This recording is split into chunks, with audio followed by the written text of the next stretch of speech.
This is Cape York like you've never seen it before. It's COVID 2020 and the place is like a ghost town. The tracks are hardly being driven.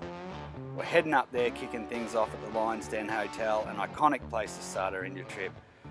Strap yourselves in, here we go. This is Moon Tours Xtreme Cape York, and we've got our new clients Paul and Jill with their Australian off-road Matrix. Now, I've got to say, the Matrix is a big off-road van.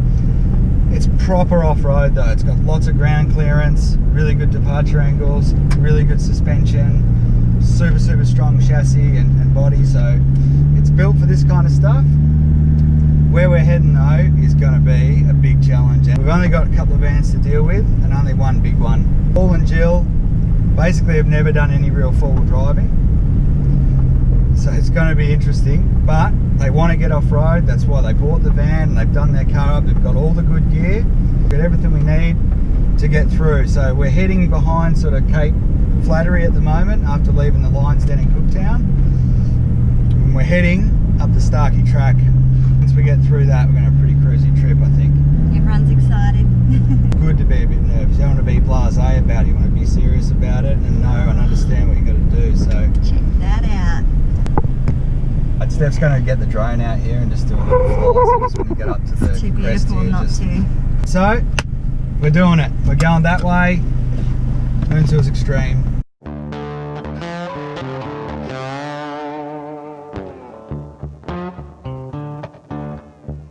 We are at the start of what we commonly call the Starkke Track. We've got the big 200 there, the Matrix. Doing a bit of prep now.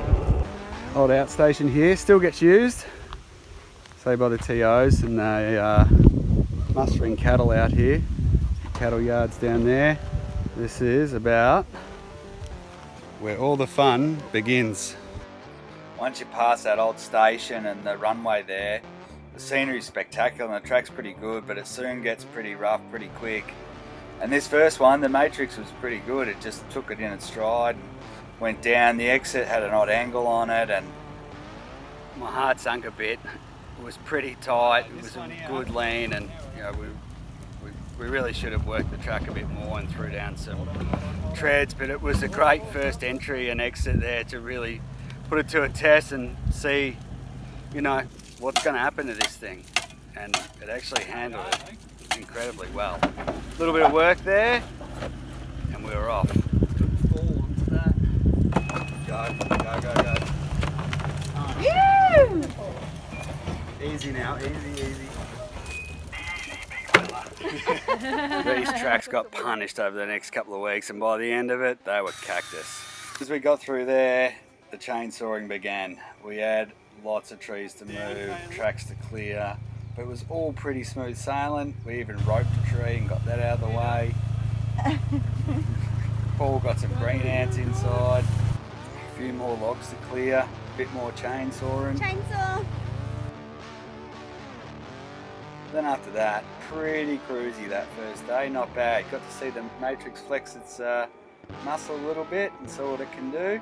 It's very impressive, and Paul and Jill did a fantastic job for their first time piloting that through such tight spaces. We knew though the next day we were going to be straight into it, so we stopped early, got a fire going on the track, set up camp, enjoyed the view, and enjoyed our successes of the day.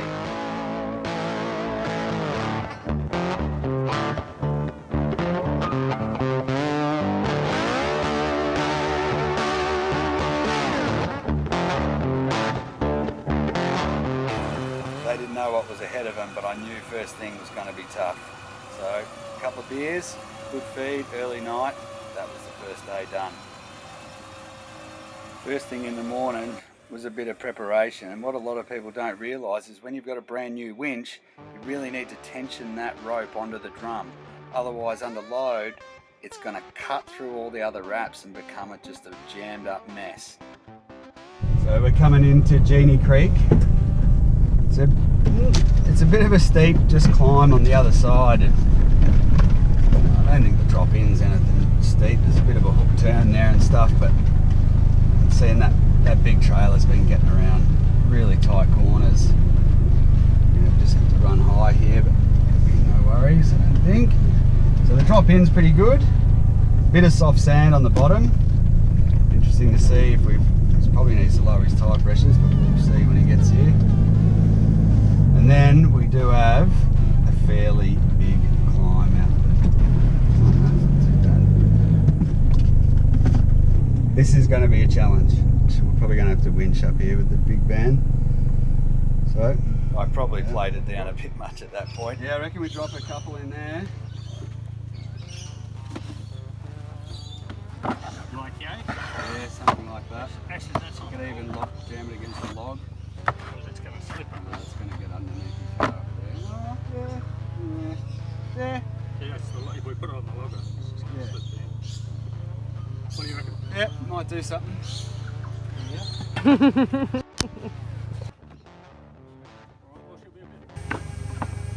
Just go slow, mate. Yeah.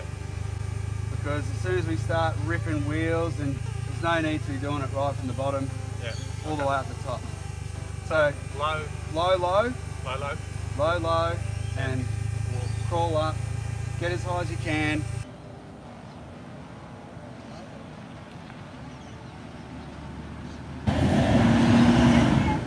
Alright, Paul, that was a little bit too slow, but I do like to err on the side of caution. Let's back and have another stab and see how far we get. Punch it a bit from there. Just put your foot down. Keep it down a bit.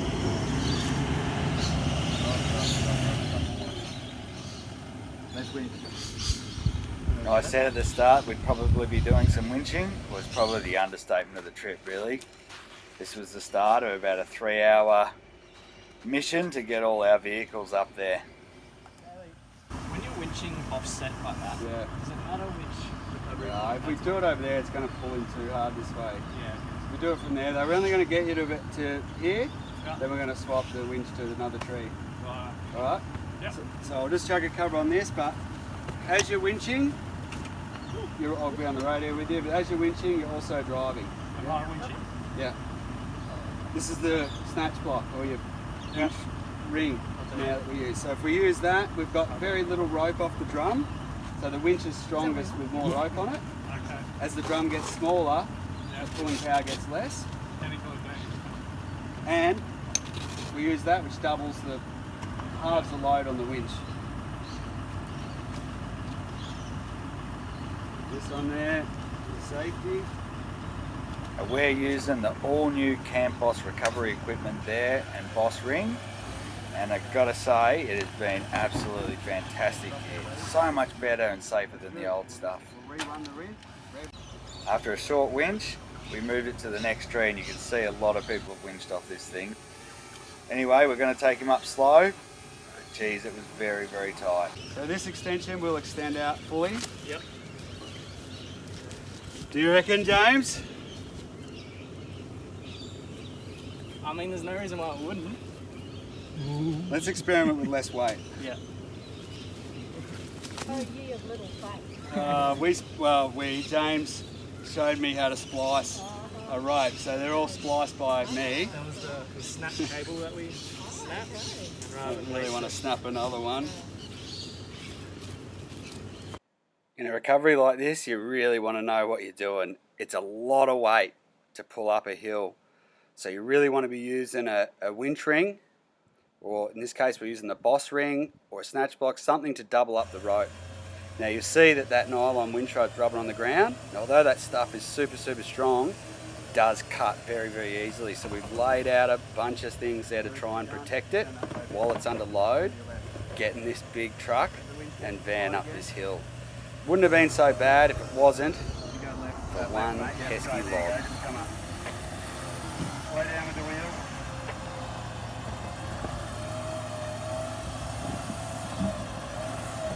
Stop there, back it off, back the winch off. Let's get those tracks under again, see if we can get them under. You can hear those tracks really copping all the weight of the truck and that big van.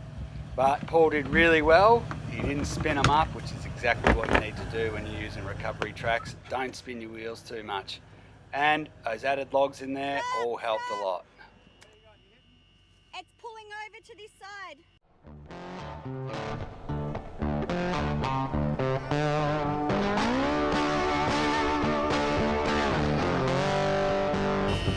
people have been into it with the chainsaw before. We can try it. Get the chainsaw on it a bit. Dig it out a bit. Try and dig it out. Yeah, well, I'll get the saw. I'll get the saw. Because there's no, I mean, we can't really go back from here. We can only go forward. I mean, we can go back, we just have to start again. If we get rid of this thing as well, that'll give us heaps more room to get around this thing. Yeah. Get to it with a couple of shovels and a saw. I'm not joking, guys. That log was like cutting rock. And I know that's a little sore, but it was brand new tungsten blade.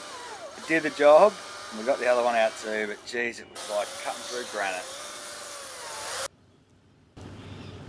So we're running the winch cable to another tree so it changes the angle. We really needed to get that car coming to the right a bit to pull that trailer away from that log.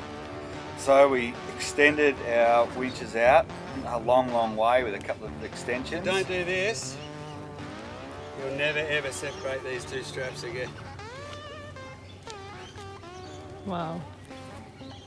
That's not Steph's good recipe book, It's is a it? recipe book.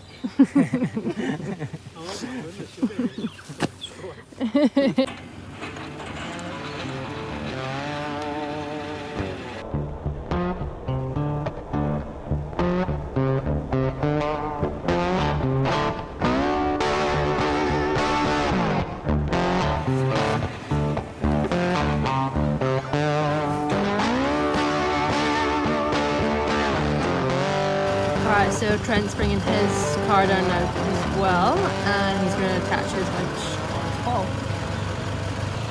I might put his, I'm going to swap his to the other side, I'm going to put mine on this side. We use two winches, just gives us a bit more control, you know, and we can slow it down a bit, we're not going to get any bouncing or whatever, we can just get more control really, that's what it's about.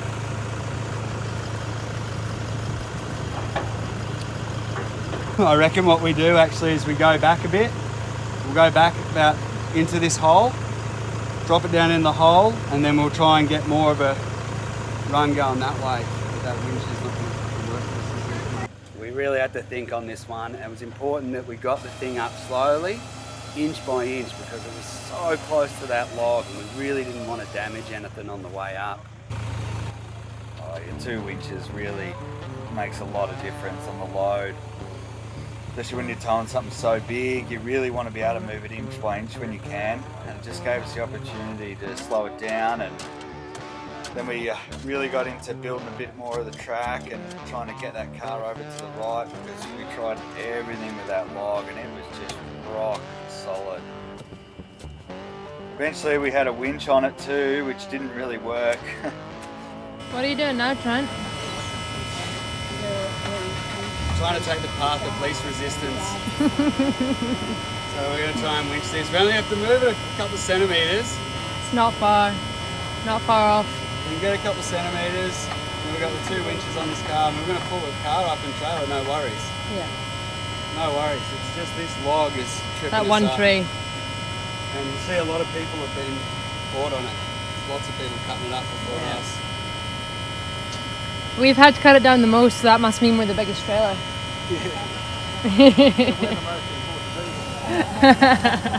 How you doing in there, Paul? Oh, I'm having great fun. You've got all the comforts. Everyone's working like nabbies enough. Sitting here You've got the aircon going, you got a beer going. contemplating the greater mystery. Yeah, keep living the dream, Paul. Make a good supervisor. As soon as we got load on that tree, I could see it did not even move a centimetre. It was rock solid. So we thought we'd put a winch on the back of the trailer and pull that across, which helped a little bit, but then it was back to the top for a bit more track building, change the angles, and inch by inch, we eventually got him up unscathed. You beauty.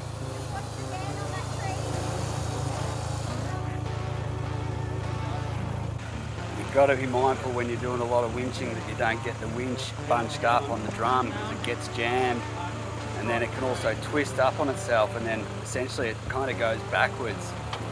and it can be very tight to get undone. Anyway, we played with this one for a bit. We had it sorted out pretty quickly and we're on our way again, but it's a common trap, so look out for that next time you're doing a big winch. We've done the hard bit, we just had one more tree to clear. So, a couple more tracks in there and a bit of manpower to keep the awning off the tree. And finally, the big truck was up. 2 hours in, 400 metres along, and we still had a couple more cars to bring up. Hey! Alright buddy, hold on a sec.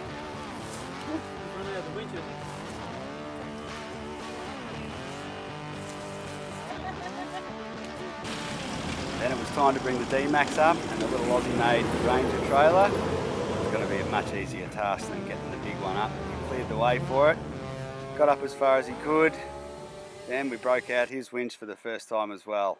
Lucky we reset that in the morning too. The little D-Max will come up pretty easy though. When you're winching on steep hills, and particularly in a manual, it's really important to try and avoid the bouncing on the winch. Where the winches are very, very strong, they don't like that jerking kind of action like you would with a snatch strap, so to speak. So really important to just try and let the winch do the work and just assist it slowly and just try and avoid that bouncing. Looking good mate, coming up. With a wheel in the air and a cloud of dust, the winch made short work of the D-Max and the little Ranger trailer, and we're up and away. Pedro was a bit excited, nearly took me with him.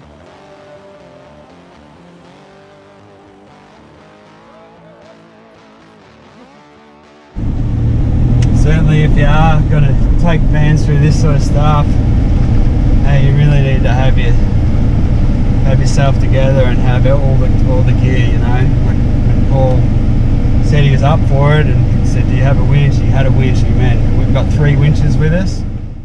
Actually we had 4. We used all of them We've used today. them all. We've used shovels.